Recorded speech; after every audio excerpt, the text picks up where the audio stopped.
Selamat datang di channel Eko 999 TV, channel yang membahas tentang seputar kesehatan. Sebelum memulai pembahasannya, alangkah baiknya like, komen, dan subscribe, karena subscribe itu gratis. Oke, tanpa berlama-lama lagi, kita langsung ke pembahasannya. Apa itu PMK? Penyakit mulut dan kuku. Saat ini santer terdengar isu terkait penyakit mulut dan kuku yang merupakan wabah virus pada hewan ternak ruminansia.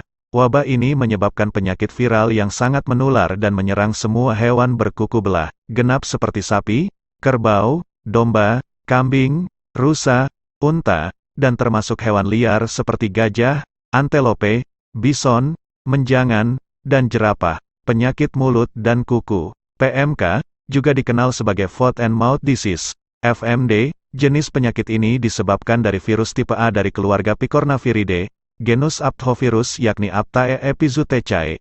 Masa inkubasi dari penyakit 1-14 hari yakni masa sejak hewan tertular penyakit hingga timbul gejala penyakit. Virus ini dapat bertahan lama di lingkungan dan bertahan hidup pada tulang, kelenjar, susu, serta produk susu. Angka kesakitan ini biasanya mencapai 100% dan angka kematian tinggi ada pada hewan muda atau anak-anak. Tingkat penularan penyakit mulut dan kuku, PMK, cukup tinggi. Tetapi tingkat kematian hanya 1-5%, sehingga jika ditemukan ternak terlihat lemah, lesu, kaki pincang, air liur berlebihan, tidak mau makan, dan mulut melepuh, segera hubungi. Virus ini ditularkan ke hewan melalui beberapa cara, di antaranya, 1. Kontak langsung antara hewan yang tertular dengan hewan rentan melalui droplet, leleran hidung, serpihan kulit. 2. Sisa makanan, sampah yang terkontaminasi produk hewan seperti daging dan tulang dari hewan tertular. 3.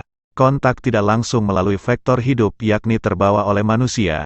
Manusia bisa membawa virus ini melalui sepatu, tangan, tenggorokan, atau pakaian yang terkontaminasi. 4.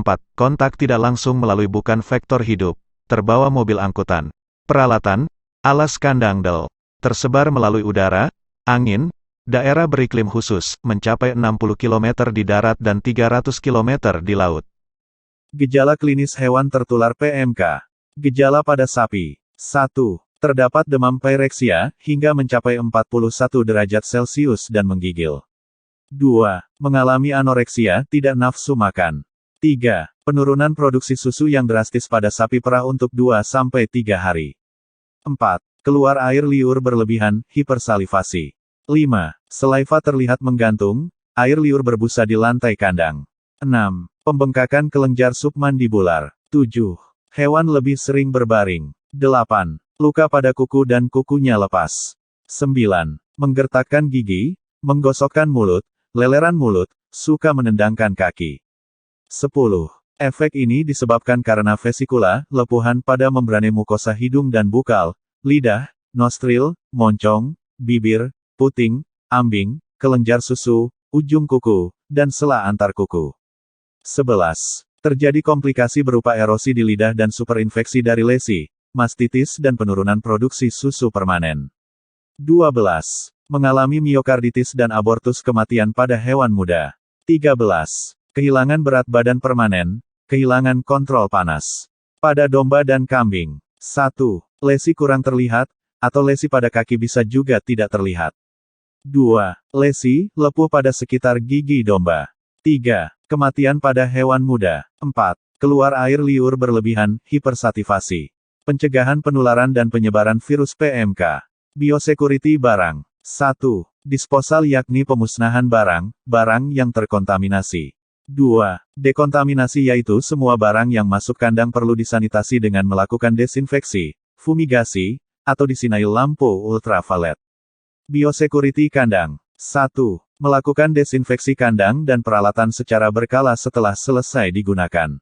2. Melakukan desinfeksi lingkungan sekitar kandang secara berkala dan dekontaminasi yakni dengan cara mencuci kandang, peralatan, kendaraan, dan bahan-bahan lain yang memungkinkan bisa menularkan PMK dengan deterjen atau disinfektan. Biosecurity pada karyawan peternakan. 1. Karyawan wajib masuk ke ruang semprot disinfektan.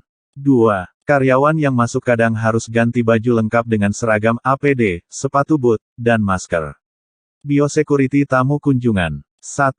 Tamu yang masuk ke kandang harus ganti baju lengkap dengan seragam lengkap APD, sepatu boot, dan masker. 2. Tamu masuk ke kandang melalui biosecurity spraying dan harus melakukan celup kaki dan cuci tangan di tempat desinfektan kandang. Biosecurity kendaraan. 1. Security perlu menyemprot ban dan bagian bawah kendaraan dengan menggunakan larutan desinfektan atau melalui bak dipping kendaraan. Biosecurity ternak. 1. Setiap ternak yang baru masuk ke lokasi peternakan perlu ditempatkan terlebih dulu di kandang karantina, isolasi selama 14 hari dan dilakukan pengamatan yang intensif terhadap gejala penyakit. 2. Jika terdapat gejala klinis penyakit, maka segera pisahkan dan dimasukkan ke kandang isolasi dan ditangani lebih lanjut oleh petugas kesehatan hewan dan dilaporkan pada dinas peternakan setempat. 3. Perlindungan pada zona bebas dengan membatasi gerakan hewan, pengawasan lalu lintas dan pelaksanaan surveillance. 4. Pemotongan hewan terinfeksi, hewan baru sembuh, dan hewan yang kemungkinan kontak dengan agen PMK. 5. Musnahkan bangkai, sampah, serta seluruh produk hewan pada area yang terinfeksi. 5. Pelarangan pemasukan ternak baru dari daerah tertular. 6. Untuk peternakan yang dekat daerah tertular maka ada anjuran untuk melaksanakan vaksin virus aktif yang mengandung ajuvan. 7. Kekebalan 6 bulan setelah 2 kali pemberian vaksin, sebagian tergantung pada 8. 8. Antigen yang berhubungan antara vaksin dan strain yang sedang mewabah. Terima kasih sudah menonton video dari kami. Semoga video ini bermanfaat bagi kalian. Tunggu update video terbaru dari kami. Sekian dan terima kasih.